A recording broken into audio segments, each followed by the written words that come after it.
Now for the top story tonight, the outrage at Columbia University. As we reported last night, violence broke out when members of the Minutemen who were invited to speak at the school began their presentation. The Minuteman Project.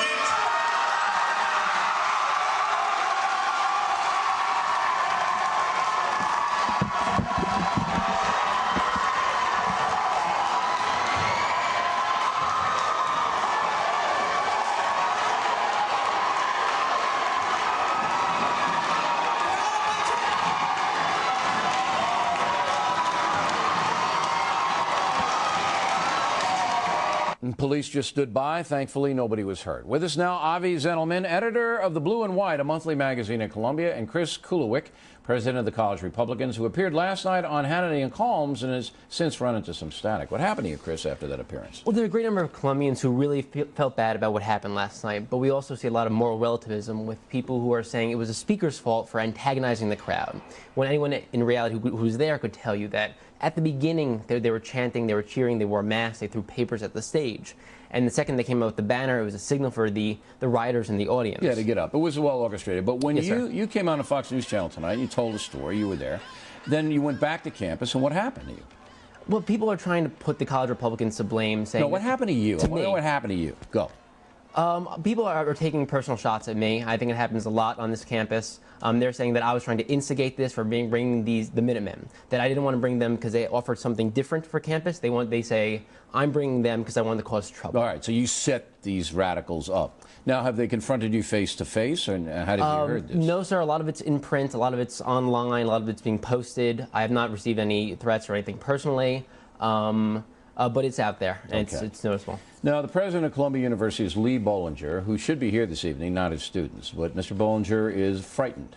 He did issue this statement a few hours ago, and he says that what happened last night is unacceptable. Do you agree with that? Avi? Yes, I agree. The Minutemen should have gotten the chance to spew whatever they were spewing, and people should have responded.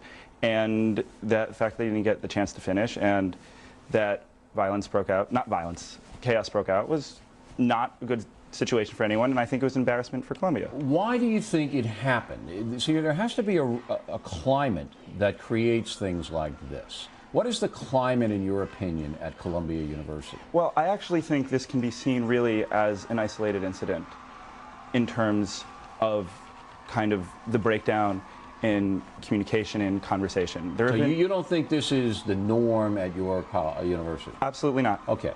Would you see that, we did an investigation of the journalism school, very well thought of around the country. Every single professor is a left-winger at journalism school. Every one. Is that fair and balanced? Is that what education should be? I don't. Okay. You don't know. You don't. I don't go to journalism school. Okay, but I'm just giving you an example because we investigated that ourselves. But everyone thinks the same.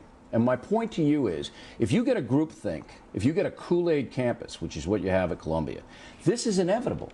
What you saw last night is inevitable because the power is in the hands of the radical left at Columbia. Don't you understand that? But Bill, that's just not true. Not all professors at Columbia are trying to indoctrinate students. Most of them are just trying to teach. Most students at Columbia do not want there to be chaos and protesting. Most people want to speak. There's talking, there's dialogue going on all the time.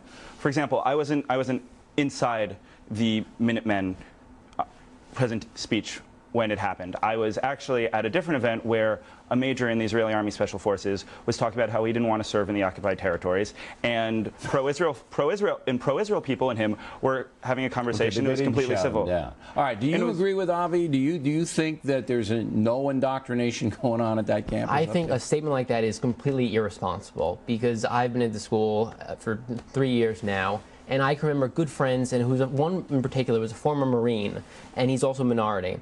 And he was walking on campus, and people went up to him and called him an ignorant minority and used different words to describe that because he had joined the Army. And the administration takes very little follow-up to this. It happens every day on campus. All right. Now, I'm convinced it happens. There were also homophobic statements made last year. Does that mean Columbia's a homophobic campus? Every college has a tone. Every college has a tone. I went to Marist, Boston University, and Harvard. They all had a different feel. I am convinced, gentlemen, that there is a left-wing jihad that holds power at Columbia University. You agree with me and you do not. I don't. Okay, you go. Well, for example, on May 17th, you cited a study done by a couple of economists who tabulated how much illegal immigration cost the American economy. And those economists were Columbia economists. Does that mean that their research is also part of a left-wing jihad? No, there can be academic work done there. It's just the And flavor that's what's mostly of the done campus. at Columbia. See, I'll submit to you that this would never have happened to a left-wing speaker. The Minuteman, what happened to them would never have happened if you invited Lynn Stewart or some radical left person. They wouldn't have been shouted down by the right. Last year, Norman Finkelstein, who is a vigorously anti-Israel writer who is... Outside people did that, you know that. No, but the people who were protesting and yelling were a combination of students and outside people, Yeah, just it was like last outside night. people who not in campus. Now, Were you one at more Columbia question. then, though? There was. No, we there was investigated that. We know who There was did a that. protest there by Columbia students, and it was part of a conversation dialogue. It didn't break down into what happened last night, because last night really was an isolated incident. One more question, Chris. Do you feel safe on that campus?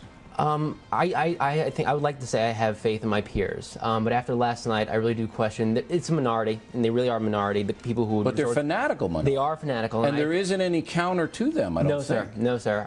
But I do think it's cause to worry in general for our campus and any other ones in the country. Right. You need to be careful, and I appreciate both you There's guys absolutely being here. there's absolutely a counter to that. To any, no one wants any student attacked. Bollinger today wrote a statement that no student should be shut down. Anybody can say they don't want it, Avi, but Bollinger should be here, not you. He's got to say it to the camera, and he's got to get his police force to protect people. They stood by and didn't, and he's got to set a tone, which he isn't. I think Gentlemen, he's trying gotta to set a tone. It is hard. That's his job. My job's hard. You got to do it. Thanks, gentlemen. In a moment, Governor Schwarzenegger encouraging Mexicans to assimilate into American society. Why is he being attacked for doing that? Up next.